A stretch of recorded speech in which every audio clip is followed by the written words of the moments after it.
Hello, and welcome to Shrink, the podcast for the mind. I'm Philippe, and I talk to the people who want to have a better understanding of their issues with weight and body image. Hi. In this episode, I will talk about the inner voice, which is also called the internal dialogue. It's this chat we have with ourselves. Most people have that. We all have inner thoughts. So it's inner thoughts is when you're thinking, I should go now, I mustn't be late, and somehow it's different to the inner chats or inner voice, because the inner voice is a conversation, like a proper conversation we're having with ourselves.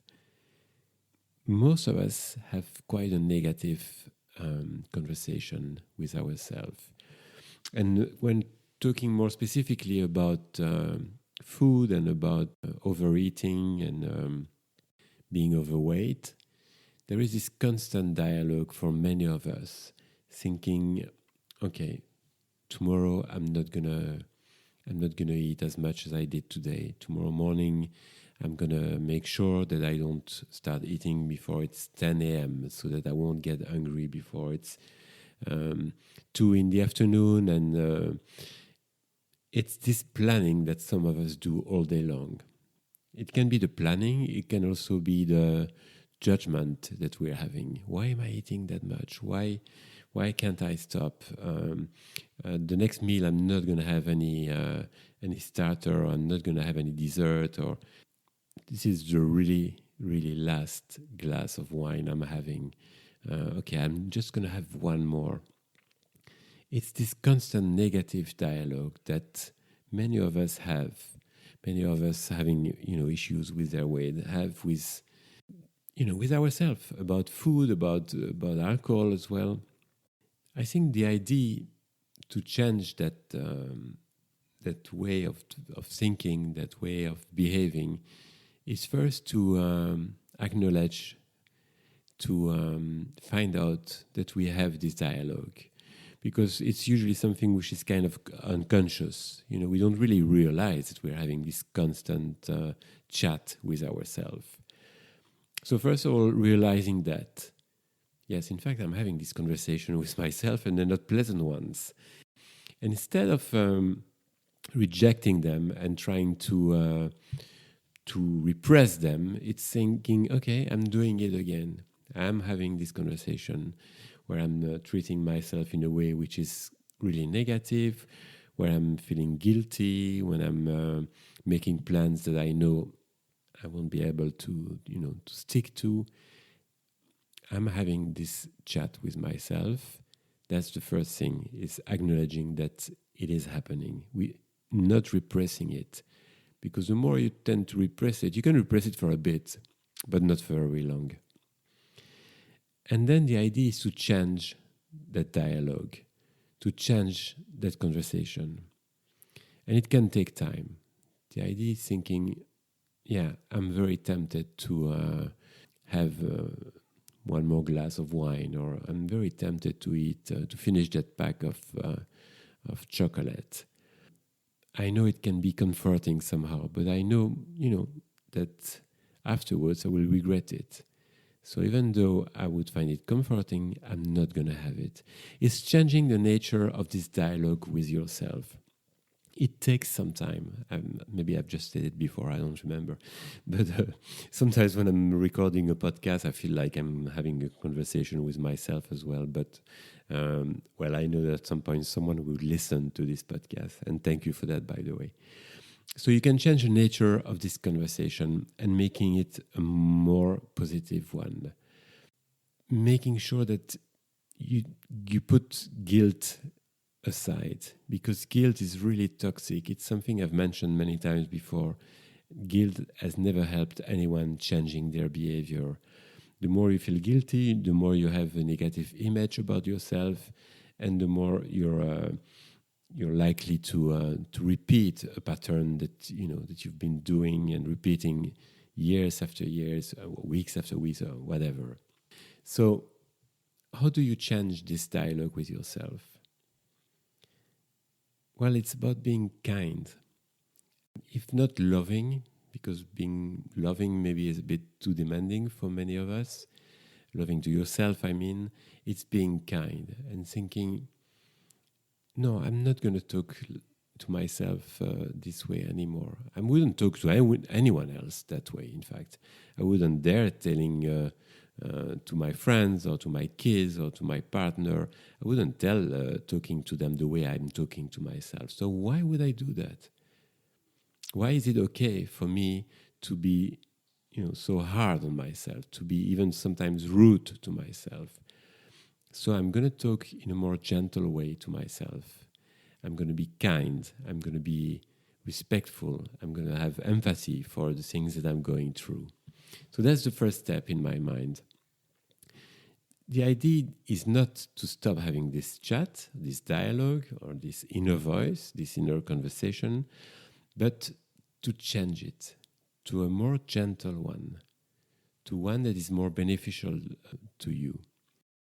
Instead of thinking, or tomorrow I'm not going to eat that much, I ate like a pig today, and I'm sure when I will wake up and go on the scale, I will have put another 2 kilos. Or no, it's having the dialogue, thinking, why did I eat this way today?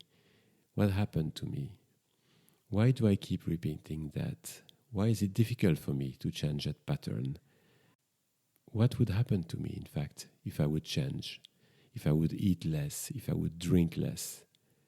Why can't I feel better about myself? I deserve that. I just have one life, and I deserve to have a good life.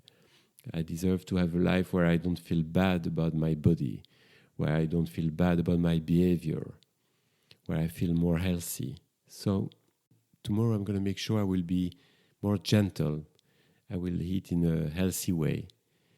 Not because I think I've been bad today, but just because I think I deserve it. I deserve better things for myself. I know it makes sense. What I'm saying makes sense. And I know it's not easy because, it's usually things that you've been doing for years, talking about this inner voice. It's been there for years. Usually it's something that starts in your youth, when your parents, instead of encouraging you, for example, and telling you, acknowledging that you're struggling with certain things, they will criticize you. They will judge you, thinking it's the best way for you to change the things that you're doing. Well, of course, I believe it's not the right way. It's not the best way to do it. So it's something which has been somehow engraved in you.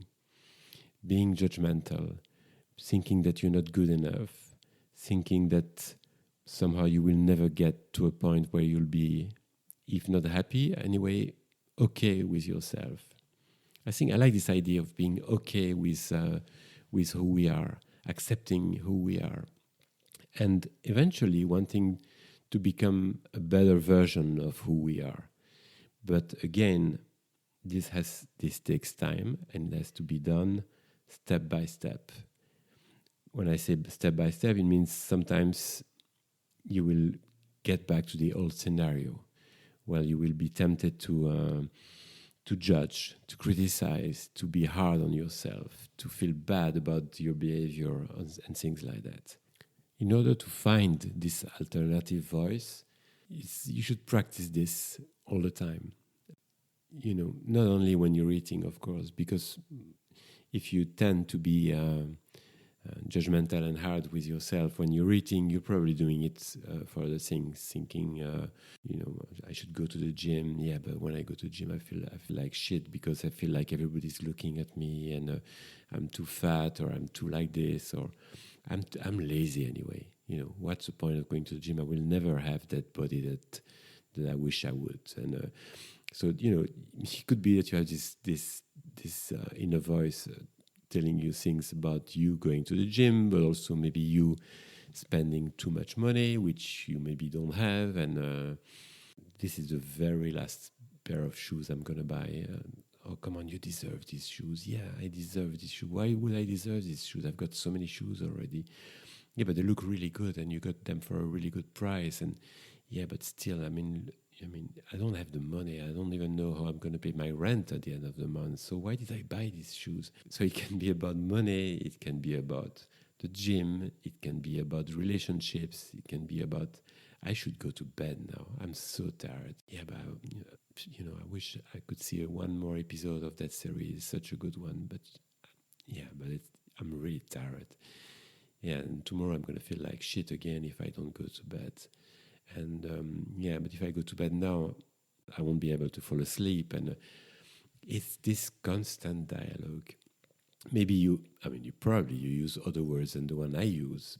We all have our own words to speak to ourselves, and finding this alternative voice is the way to change that pattern.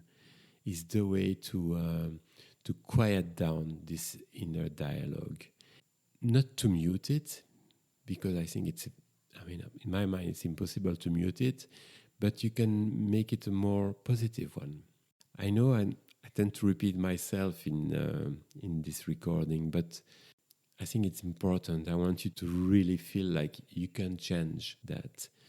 You can have a nicer, sweeter chat with yourself, and it will make a massive difference. It will change the way you see yourself, it will change the way you feel about yourself, and then it will change the way you behave in general and the way you do things. And by changing the nature of this inner voice, you will be more inclined to receive the compliments, to accept the warmth and the kindness of others, because you will give it to yourself first. I hope you will find that.